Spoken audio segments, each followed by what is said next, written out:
वैसे तो अखंड भारत बनने का सपना 20 से 25 साल में पूरा होगा, लेकिन लोग प्रयास करते हैं तो अगले 15 साल में भी ये सपना पूरा हो सकता है।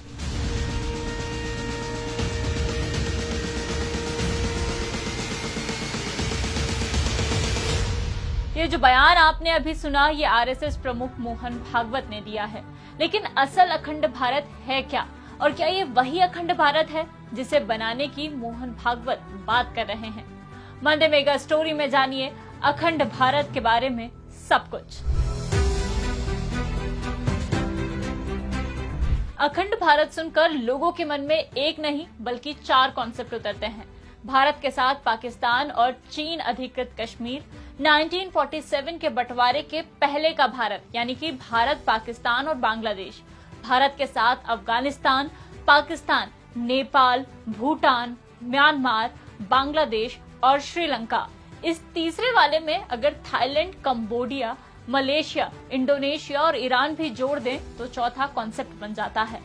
अखंड भारत का कॉन्सेप्ट वेद पुराण में मिलता है। पूजा पाठ में हम जो मंत्र जम्बू द्वीपे भरत खंडे आर्यव्रत देशांतकृते गाते थे, इसमें जम्बू द्वीपे को पृथ्वी के 7 द्वीपों में से एक बताया गया है, जो सभी द्वीपों के मध्य स्थित है। जम्बू द्वीपे को अखंड भारत की तरह पेश किया जाता है। भारतवर्ष की सबसे पुरानी सभ्यता की निशानी सिंधु घाटी सभ्यता में मिलती है। यह आर्कियोलॉजिकल एविडेंस लगभग 8000 साल पुराने बताए जा रहे हैं, जबकि वैदिक काल 3500 साल पुराना है। ऐसे में भारतवर्ष की स्थापना को वैदिक काल से पुराना बताया गया है। हालांकि बाद में अखंड भारत कई गणराज्य में बिखरा। 321 ईसा पूर्व में बिखरे हुए कई गणराज्यों को मिलाकर एक बार फिर अखंड भारत को संगठित किया गया। गुरु चाणक्य के मार्गदर्शन में सम्राट चंद्रगुप्त मौर्य ने ये कारनामा कर दिखाया। चंद्रगुप्त मौर्य का जन्म 340 ईसा पूर्व में पाटलिपुत्र में हुआ था, जो आज बिहार का हिस्सा है। स्वतंत्र राज्यों को एकजुट करने में चंद्रगुप्त ने असल भूमिका निभाई थी। अखंड भारत का विस्तार हो रहा था। बात है अलेक्जेंडर द ग्रेट की मौत के बाद की। अलेक्जेंडर के 3 जनरलों ने उसका सारा साम्राज्य 3 हिस्सों में बांट दिया। दूसरी तरफ इसी समय चंद्रगुप्त मौर्य नंद साम्राज्य को हराकर इस पर कब्जा जमाने में भी सफल हुए। फिर चंद्रगुप्त ने सिकंदर के कब्जे वाले क्षेत्रों पर कब्जा करना शुरू किया। 305 ईसा पूर्व में सेल्यूकस और चंद्रगुप्त के बीच जंग हुई, जिसमें चंद्रगुप्त की जीत हुई। इसके बाद उसने सिकंदर के सेनापति रहे सेल्यूकस से कूटनीतिक संधि के लिए उसकी बेटी हेलेन से शादी की। चंद्रगुप्त के बाद उनके बेटे बिंदुसार और पोते अशोक मौर्य ने पूर्वी तट पर कलिंग और दक्षिण तट पर तमिल राज्य पर भी कब्जा किया। इस तरह मौर्य साम्राज्य पश्चिम में फारस यानी ईरान से पूर्व में बंगाल तक, उत्तर में कश्मीर से लेकर दक्षिण में कर्नाटक और तमिल तक फैला था। इसे ही अखंड भारत कहते हैं। मौर्य साम्राज्य के पतन के बाद अखंड भारत पूरी तरह बिखर गया।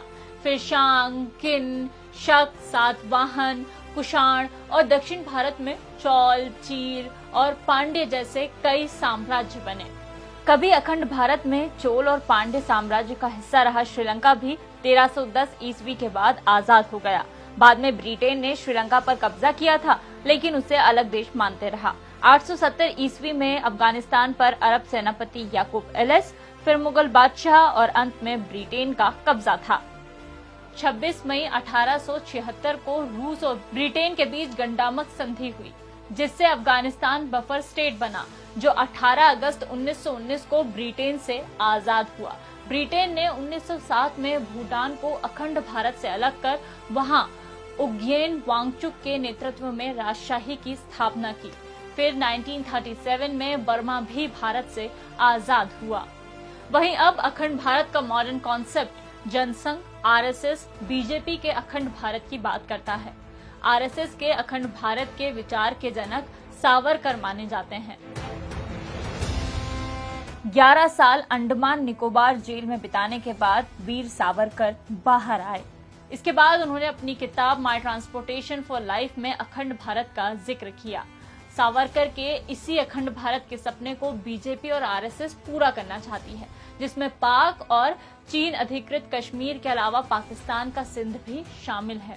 भारत के राष्ट्रगान में एक पंक्ति है, पंजाब सिंध गुजरात मराठा द्राविड़ उत्कल बंगा। आरएसएस का कहना है कि इसमें पाकिस्तान के सिंध प्रदेश का जिक्र है, इसीलिए संघ इसे अखंड भारत का हिस्सा मानता है। यह हिंदू सांस्कृतिक समानताओं के आधार पर बना आरएसएस का अखंड भारत है। इस संयुक्त क्षेत्र को आरएसएस एक राष्ट्र मानता है। पुण्य भूमि भारत नाम से जारी किए गए इस नक्शे में अफगानिस्तान को उपगण स्थान, काबुल को कुभानगर, पेशावर को पुरुषपुर, मुल्तान को मूल स्थान, तिब्बत को त्रिविष्टप, श्रीलंका को सिंघल द्वीप और म्यांमार को ब्रह्मदेश, थाईलैंड को श्यामदेश कहा है।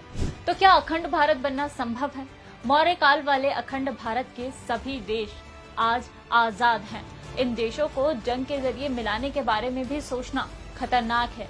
एक्सपर्ट्स का कहना है कि अखंड भारत में जो देश शामिल थे, अब उनका अपना संविधान है, संस्कृति है और पहचान है। वो अपने फैसले खुद लेने के लिए स्वतंत्र हैं। और वैसे भी भारतीय संविधान के आर्टिकल 51 में कहा गया है कि भारत अंतर्राष्ट्रीय स्तर पर हमेशा शांति और सुरक्षा कायम करने की कोशिश करेगा और इंटरनेशनल कानूनों का पालन करेगा। ऐसे में जंग के बल पर जबरदस्ती इन देशों को अखंड भारत का हिस्सा बनाना खुद भारत के उसूलों के खिलाफ होगा। और अगर दोबारा अखंड भारत बना तो कैसा बनेगा? इसका एक फॉर्मूला यूरोपीय यूनियन की तर्ज पर पूर्व चीफ जस्टिस मार्कंडे काटजू दे चुके हैं। वो अखंड भारत में शामिल देशों की एक एसोसिएशन बनाने की बात करते हैं। इसके लिए उन्होंने 2012 में एक संगठन भी बनाया। नाम था इंडियन रीयूनिफिकेशन एसोसिएशन, जिसमें भारत, पाकिस्तान और बांग्लादेश को फिर से रीयूनाइट करने की बात कही गई। काटजू इन तीनों देशों के जरिए एक कॉमन सिक्योर सरकार बनाना चाहते थे। इसका मतलब ये हुआ कि भारत, पाकिस्तान और बांग्लादेश की अपनी सरकार तो होगी ही, साथ ही एक और सरकार तीनों देशों की होगी। इसका चुनाव भी तीनों देशों के लोग मिलकर करेंगे। लेकिन अखंड भारत के देशों का एशियन यूनियन बनना थोड़ा मुश्किल है, क्योंकि भारत, पाकिस्तान और बांग्लादेश के लोगों के बीच धार्मिक विवाद है। सिर्फ इतना ही नहीं, यूरोपीय देश विकसित और आत्मनिर्भर हैं, जो कि हमारे केस में नहीं है। भारत इससे पहले भी सार्क बनाकर प्रयास कर चुका है, लेकिन आज के समय में ये असफल है। लेकिन अगर फिर भी एशियन यूरोपियन बनती है तो इससे इन सभी देशों की इकोनॉमी बेहतर होगी, फ्री ट्रेड होगा, विकास होगा, आपसी दुश्मनी घटेगी, सेना पर खर्च कम होगा। एक साथ आने से हमेशा कई फायदे होते हैं। अखंड भारत के केस में भी कुछ ऐसा ही है। तो ये थी मंडे मेगा स्टोरी अखंड भारत की। और भी ऐसी ही स्टोरीज के लिए देखते रहिए दैनिक भास्कर ऐप, क्योंकि सच करीब से दिखता है।